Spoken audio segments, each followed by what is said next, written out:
पंचायत के अंतर्गत आने वाला ये अचानक भयानक दल जहां कलात्मक तौर से तत्कालीन घटनाओं को मूर्ति के माध्यम से, धर्म और आस्था के माध्यम से उन जानकारियों को उपलब्ध कराया जाता है जो तत्कालीन घटनाएं घट रही हैं इस दुनिया में, और उन मूर्तियों के सहारे, उन मूर्तियों के एक संदेश बनाकर लोगों के तक अपनी बातों को पहुंचाने के लिए तरह तरह की मूर्तियां और उनके कलात्मक ढंग से बनाए गए चित्रों से लोगों को जागरूक किया जाता है। आज हम वहां मौजूद हैं और तमाम लोग भी यहां मौजूद हैं। जानेंगे कि इन मूर्तियों के माध्यम से लोगों को जिस तरीके से जागरूक किया जा रहा है, इस तरह की प्रेरणा कहाँ से मिलती है।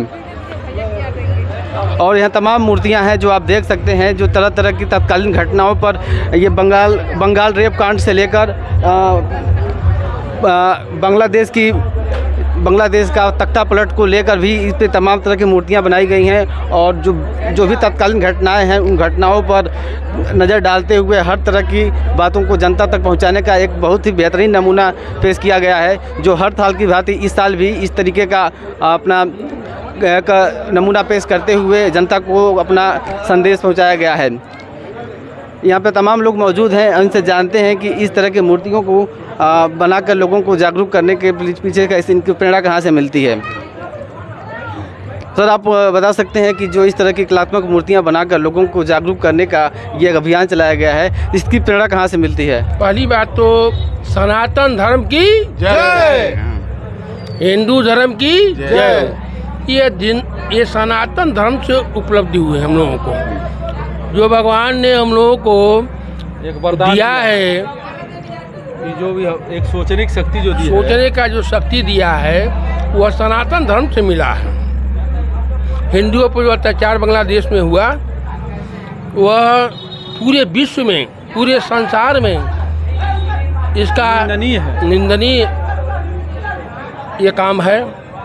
हसीना देवी जो हमारी शेख हसीना जी जो हैं हमारे 57 देशों को छोड़ करके सभी मुस्लिम राष्ट्रों ने शरण नहीं दिया, लेकिन भारत में शरण दी है। हम हिंदुत्व जो है, हम लोग बांग्लादेश को आज़ाद कराए हैं, हम लोग कराए हैं, हमारे हिंदुत्व लोग भारत, मगर आज हमारे हिंदुत्व बढ़िया से अच्छे से नहीं रह रहे हैं, सुरक्षित नहीं है। उसको पूरा दुनिया को ख्याल करना चाहिए, सबको ख्याल करना चाहिए। हमारा हिंदुत्व अच्छे से नहीं है।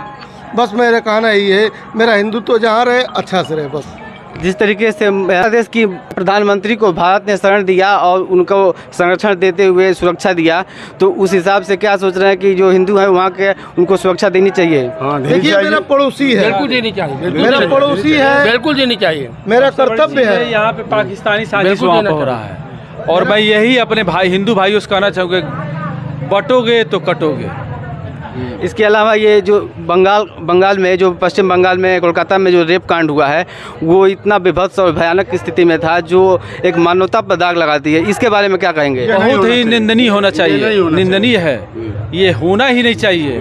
और वहाँ के प्रशासन को उन लोगों को सीधे एनकाउंटर की जारी करना चाहिए, सीधे एनकाउंटर। जो भी रेपिस्ट हैं सारे लोगों को एनकाउंटर की जारी किया, जैसे हमारी योगी सरकार कर रही है। जैसे कि आज का दशहरा का दिन शक्ति का पूजन का दिवस है, और इस देश में नारियों के लिए जो रेप का स्थिति है, दिन पर दिन दर बढ़ता जा रहा है।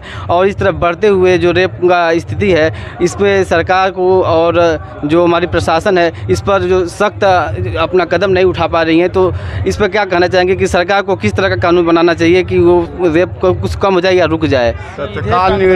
तत्काल सरकार को निर्णय दे देना चाहिए, ताकि जो इस तरह के घिनौनी अपराध कर रहे हैं उनको तत्काल सजा दे देना चाहिए। ये सरकार की खामियां है, वहाँ के बंगाल के।